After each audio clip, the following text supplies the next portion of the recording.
은지 씨는 말투가 너무 어린애 같아. 자신감 있게 말해봐. 왜 귀여운 척해? 이런 말을 들으시나요? 일상생활을 하다 보면 말투로 지적을 받는 경우가 생깁니다. 고치려고 해보지만 그 와중에 같은 지적을 여러 번 계속 반복해서 받는다면 점점 더 주눅이 들겠죠. 더 말을 못하게 됩니다. 미리 말씀드리지만 아이 같은 말투가 나쁜 건 아니에요. 다만 우리는 살면서 성숙하고 전문적인 말투가 필요할 때가 종종 있기 때문에 최소한 내 연령에 맞게끔 얘기를 하는 게 유리하게 작용할 때가 많습니다. 오케이. 이번 시간에는 아이 같은 말투 때문에 지적을 받고 스트레스를 받으셨던 분들을 위해 지적이고 똑부러져 보이는 말투를 가지는 방법 알려드릴게요.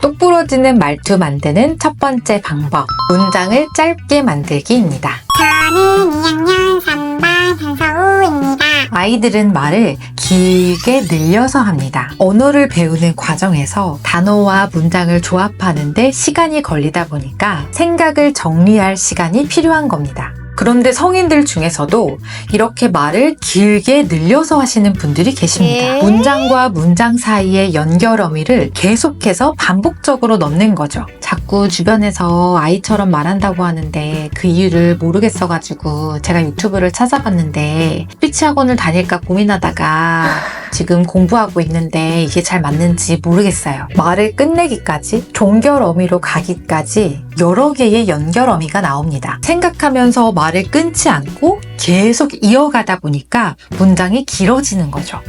이렇게 아이 같은 말투가 나오는 겁니다. 문장도 장황해지죠. 본래의 간결하고 명확한 의도가 흐려질 수밖에 없습니다. 도대체 뭘 말하고 싶은 건데? 라는 질문이 들어올 수밖에 없어요. 나와 상대방 사이에 놓여진 다리가 많을수록 내 말이 제대로 전달이 안 될 가능성이 높아요. 이 다리를 끊어주세요. 어떻게? 문장을 짧게 끊어서 말하는 겁니다. 이렇게요. 아까 그 문장을 다시 볼까요? 자꾸 주변에서 아이같이 말한다고 해요. 이유를 모르겠어요. 스피치 학원을 다닐까 고민하다가 유튜브 보면서 공부하고 있어요. 이게 맞는지는 잘 모르겠지만요. 끊어 말하는 게 익숙하지 않은 분들은 어색하게 들릴 수도 있습니다. 하지만 연습을 하다 보면 자연스러워지고 정보 전달도 명확해집니다. 끝맺음이 정확하니까 똑부러져 보이죠? 똑부러지는 말투 만드는 방법 두 번째, 발음을 명확하게 합니다. 하버드 대학교 연구에 따르면 톤과 발음이 상대방의 신뢰를 결정하는 데 중요한 역할을 한다고 합니다. 발음을 명확하게 하기 위해서는 음절 하나하나를 정확하게 짚어서 발음해주는 게 중요합니다. 복화술처럼 입을 작게 움직이면서 말을 하게 되면 발음의 명확성도 떨어지고 자신감도 없어 보이거든요. 다음에 나오는 문장을 읽어볼까요? 이때 휴대폰으로 내 목소리를 녹음해서 들어보면 가장 정확하게 내 발음의 문제점을 알 수 있습니다.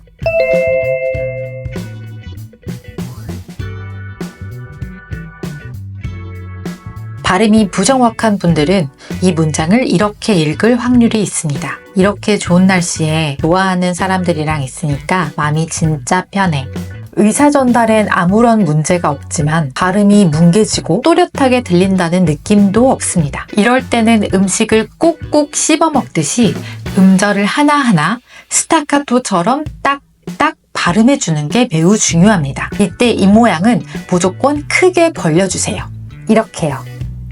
이렇게 좋은 날씨에 좋아하는 사람들이랑 있으니까 마음이 진짜 편해. 생각보다 단어 하나하나 짚어가면서 입을 크게 벌리면서 말하는 것은 쉽지 않습니다. 불편하고 입이 얼얼하기도 해요. 구강 구조에 따라 발음이 어렵기도 합니다. 하지만 이걸 습관화하면 굉장히 똑부러지는 말투로 들릴 수 있습니다. 다시 한번 비교해 볼까요? 이렇게 좋은 날씨에 좋아하는 사람들이랑 있으니까 마음이 진짜 편해. 이렇게 좋은 날씨에 좋은 사람들과 있으니까 마음이 진짜 편해.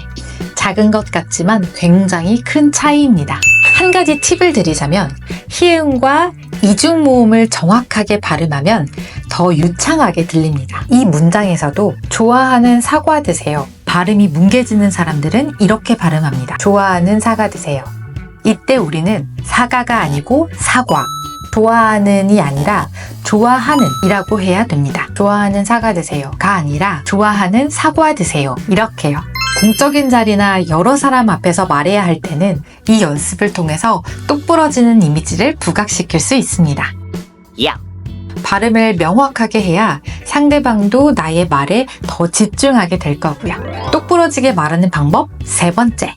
불필요한 말과 표현을 줄이고 단어의 질을 올리는 겁니다. 영국 랑카스터 대학교 연구에 따르면 지능이 높은 사람들은 의도적으로 불필요한 말을 줄이는 경향이 있다고 해요. 간결하고 명료하게 생각을 전달하지만 그 안에 포함된 어휘의 깊이나 맥락적 의미는 풍부하게 만든다는 겁니다. 다시 말하자면 지능이 높을수록 복합적이고 감정적 뉘앙스를 포함한 다양한 단어를 맥락에 맞게 정교하게 사용한다는 거죠. 사람들은 제각각 자주 사용하는 단어나 표현이 있습니다. 무의식적으로 같은 말을 계속 반복하는 경향이 있어요. 익숙하니까요. 솔직히 말해서 어쨌든 있잖아, 진짜, 막 굉장히 이런 표현들이요. 저 같은 경우도 자주 사용하는 말이 있는데 그런 표현들은 굉장히 내가 하는 말을 녹음해 보세요. 아니면 지인들에게 물어보세요. 혹시 내가 자주 사용하는 말이나 표현이 있어? 라고요. 여러분의 말 습관을 인지할 수 있을 겁니다. 일부러라도 자주 사용하는 단어나 표현을 의식적으로 줄여보세요. 사용을 줄여보세요, 한번. 그리고 대체 단어를 활용하도록 노력해보세요. 처음에는 말이 잘 안 나오고 어려울 수 있지만 새로운 어휘와 표현에 익숙해지시면 아주 좋습니다. 사전을 통해서 내가 자주 사용하는 단어의 유의어도 찾아보고 독서를 통해서 다양한 표현법도 연구해보세요. 그리고 응용해보세요. 어휘력이 향상되는 걸 체감하실 거예요. 이번 시간에는 똑부러져 보이게 말하는 방법 3가지를 알려드렸는데요. 정리해보자면 첫 번째, 문장을 짧게 만들기. 두 번째, 발음을 명확하게 하기. 마지막 세 번째, 불필요한 말과 표현을 줄이고 단어의 질을 올리기입니다. 이번 시간도 도움이 되셨나요? 가장 중요한 건 영상을 보는 것에서 그치는 것이 아니라 스스로 계속 연습을 해보는 겁니다. 선생님께서 칠판으로 문제풀이 해주실 때는 참 이해가 잘 가다가도 막상 내가 풀려고 하면은 어렵잖아요. 마찬가지예요. 단순히 남에게 잘 보이기 위한 게 아니라 나를 위해서라도 꾸준히 연습해주세요. 그럼 다음에도 또 유익한 내용으로 돌아오겠습니다. 우리 또 봐요.